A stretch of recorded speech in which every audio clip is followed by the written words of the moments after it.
No, it is a good morning and you are the beloveds. Sorry. I don't know where that came from. I'm a little bleary-eyed today and I'm not sure why. Like, I got a good night's sleep last night. I woke up once. Well, okay, I fell asleep on the couch, went to bed, woke up once. It was amazing, epic, because usually I wake up 2 or 3 times. And, I mean, I can always go back to sleep, but, you know, woke up once. So, like, I don't know why I'm bleary-eyed and dragging this morning. Other than, like, yesterday, it was beautifully cool. Like, it was 60 degrees. And this morning, it's 71 and muggy. So, however, one of the houses that I ride by had their blow-ups up today. And one of the blow-ups they have is a sandworm. So, while I didn't intend to take the picture of that house today, I did. Like, I'm trying to take pictures of like one house a day so that like I'm not doing this epic marathon of taking pictures of houses. I do need to start my photo album though, because I'm gonna inevitably miss some pictures. So, all right, we are doing Your Spiritual Power. Let us do the housekeeping really quick and then we will get on with it because we are getting close to the end of Pray and Prosper. So what the housekeeping is simply me reminding you that we are Creative Life Spiritual Center. The website is creativelife.org. The constant contact email, info@creativelife.org. You get 1 email a week, tells you what's going on for the week and the month, and the hot links are hot. If it says click here now, it means it. The other thing is, with it being a constant contact, it is also a blind CC, meaning nobody's going to see your email. So you won't end up on anybody else's email list because of us. And I do mean 1 email a week because it's a real person doing it. He didn't have time for more than that unless something unusual happens. I will point out we do live in hurricane country. So, all right. Other than that, okay. So that is that. And here we go with, yeah. Oh, social media. Let me do the social media really quick. Because we are Creative Life Spiritual Center or Creative Life Spark on the social medias, and I'm the running Rev Ryan on the social medias. And what we ask you to do, because we don't monetize it, we don't give them money and we don't ask you to give us money through them. What we ask you, so what we need you to do, and it's free, is like, subscribe, follow based on which platform it is. If you allow notifications, then it'll let you know when we either go live or upload new videos. And then engage with the individual posts. So react to the post, comment on the post, share the posts. Bumps us in the algorithms. More people see our stuff, which is in the end is the goal, right? And like I said, free, easy way for you to support the center. All it costs you is a click. All right. I think that's everything. The cats have been today. And I don't know what happened because I just looked down. We've had the kittens for about 4 months now. And they're about 9, closing in on 10 months old. And I don't know what happened, but I think Dante scared Giovanni because it was the first time since they have been in this house that I saw one of their tails puff up. Giovanni's tail puffed up and I just went, because they're so chill. They're so chill. So it was really interesting. And I only mentioned that because I heard a weird noise and I'm like, so I know it was a cat. I just don't know which one. I don't know what they were doing. Okay. So Your Spiritual Power is a collection of Ernest Holmes works. And actually, I'm TAing a class. I'm Jesse's teaching assistant in a class, for 8 weeks.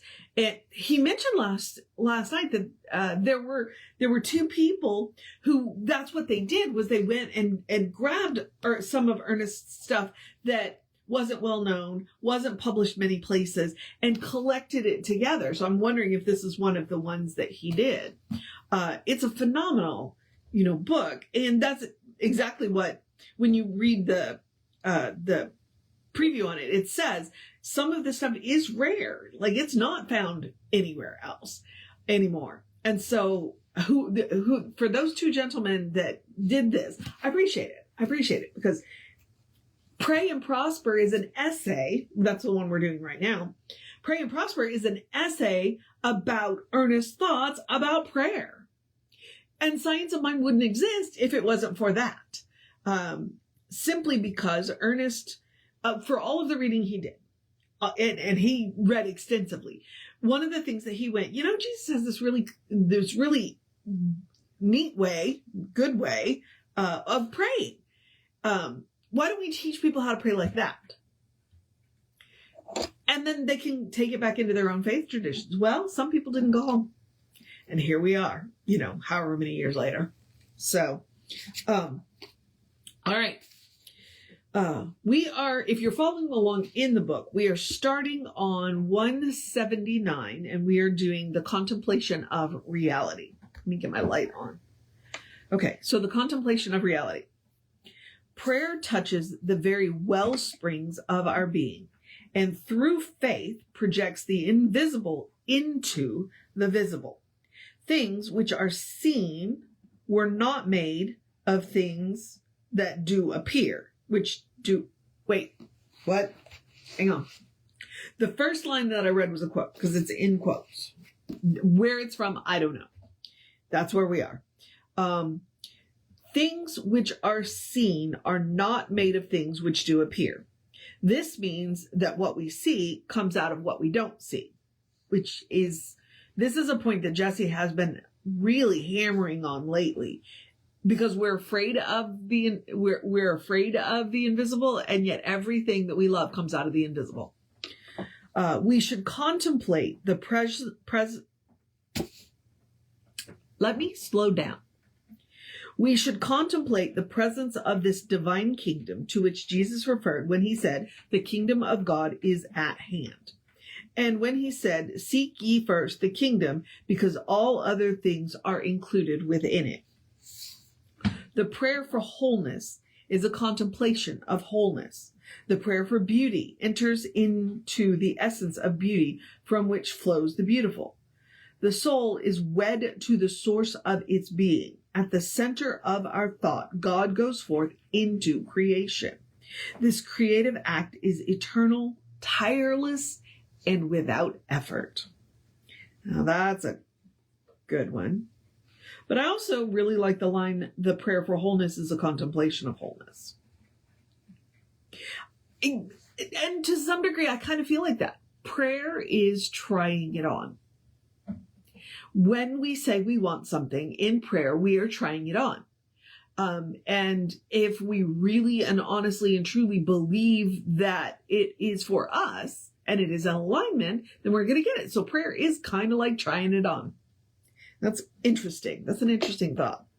As we contemplate the essence of being, our oneness with all life, that which we dwell upon springs into our experience, projected from an invisible source, which is self-energizing and self-sustaining.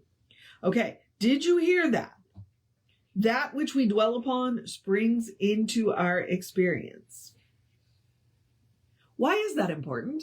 Because if you look around your life and you don't like what you see, then you can ask yourself, well, what am I dwelling upon? What thoughts are reoccurring? Not the little thoughts that pop in, but what thoughts are you dwelling on? That's what's bringing into your experience. Okay? To contemplate the nature of reality is to embody the essence of spirit with all its power, all its beauty, and all its harmony. The highest prayer and most powerful is this type of communion through contemplation. All right. Short one, but really, really powerful. The prayer of love and friendship, that they may be one, even as we are one. I perceive the spirit of wholeness, the union of all life. Deep within my being, I know that I am one with all people, all ages, all events. I am one with the infinite and the eternal. I am one with all the goodness there is, one with all the power, and one with the only presence, the presence of God in me. In everyone I meet, I perceive this union. I meet it with joy. I am accepted by it even as I accept it. I cannot reject myself, nor can I be rejected by myself. There is only one self, which is God, the eternal self. I am one with this self, one with love, one with joy, one with friendship. This oneness peoples my world with the loving attention of innumerable friends, with every human manifestation of the divine reality. I appreciate this friend of mine, whom I meet in innumerable forms. Everywhere I go, I shall meet God. Everywhere I look, I shall see Spirit. I am held in the embrace of the eternal presence. Every thought of disunion, separation, or unhappiness is forever gone from my mind. Love, joy, companionship are permanently established in my experience. All right. I was not expecting that because up to this point, he's been talking about prayer. And right there, so that may be what he's going to do. Yep. Is the last few are going to be examples of prayers. Although the one we're going to start with tomorrow has a little bit of commentary. So, and here's the amazing thing is when he does things like this, you can either do the prayer or use it as a template to write it to make sense to you. Like, were there words in there that didn't ring true to you? Because honestly, I changed 2 of the words. I did, because I didn't, what he had written down didn't ring true to my heart. So I'm like, okay, well, clearly I am praying now. Let me change the word to something that rings true to me. And Ernest would be totally okay with that. Ernest would be like, yeah, you know what? You love that prayer? Do that prayer, but rewrite it in using the words that evoke the feeling that you want. Like if a word in a prayer doesn't evoke the feeling you want, in fact, if it jars you out of it, change it. Ernest is totally okay with that. Trust me. All right. We're going to do one more because he has the prayer of the perfect heart, and then we're going to wrap up. Okay. The prayer of the perfect heart. I am a center of divine perfection within me. I am free from every sense of burden, strain, or tension. My pulsation is in harmony with the infinite rhythm of the universe. There is no burden, no strain. I am not troubled nor concerned over the future, nor worried over the past, nor afraid of the present. Perfect love casts out all fear. The rhythm of my action is in perfect relaxation. Its vitality is complete. The walls of my being are whole. Joyfully, the Spirit circulates through me, reaching every atom of my being with the message of perfect life and happiness. All tension, fear, strain is removed. I rest in calm assurance that eternal goodness is forever around me. I am free from all condemnation, judgment, or bondage. My whole life is joy, fulfillment, the happiness of expression, and complete freedom. There is one heart. That is the heart of pure spirit. That is my heart. There is at the center of my being. I sing the song of the perfect heart. And I want you to notice that he had negatives in there. He had what Emma calls denials. He says, this is not the truth of me, and then follows it up with what the truth of me is. And that's really, really, really important because when you are dealing with treatments, sometimes you'll find that maybe a little, as you're working your way through the treatment, a little bit of unbelief creeps in. And what you can do absolutely there is deny it. This is not the truth of me. And then follow it up with a reaffirmation. So we teach 5 steps of treatment. And then when we were 2 organizations, RSI and International, RSI taught 7 steps of treatment. A lot of people don't really like the denials, and yet I love the denials. And Emma and Ernest, as you can clearly see, Ernest used the denials. He said, no burden, no tension, no free.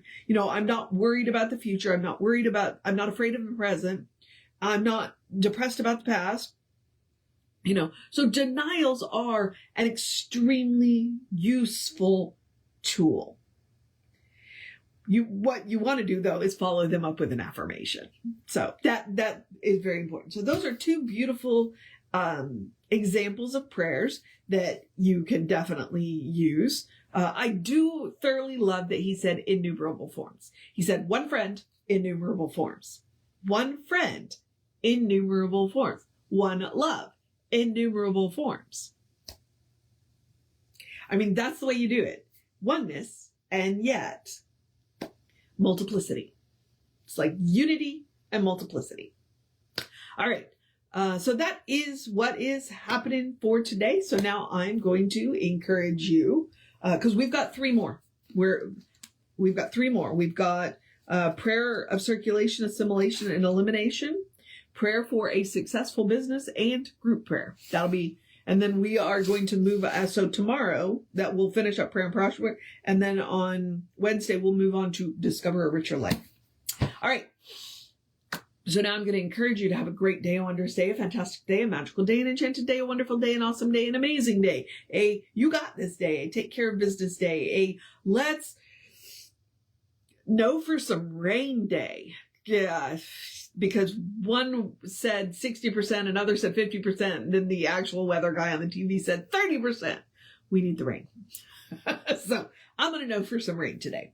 And then cuddle your fur babies day, tell somebody you love them day, look in the mirror and tell yourself you love yourself day. And then I just completely distracted myself day. I'm completely distracted today. So we're just going to say have a good day. And if that is too much pressure, simply have a day. You are enough just as you are. You're a beloved expression of the divine. You are a brilliant light, a divine spark, spirit in motion, God in action, a beautiful masterpiece, and a work in progress at the same time, at your own pace. Very important part of the statement. And as Reverend Jessica likes to call us, you are a godling. All right, so explore the truth of your being. Get to know who the divine knows you to be. The divine knows you to be good. And from there, anything is possible. All right, beloveds, moving on into the process of my day, I'm going to remind you, Reverend David should be on around 5 p.m. with you. I'll be back with you around 9-ish, between 9 and 9:15. Take care of yourself, know that you are loved, and I will see you next time.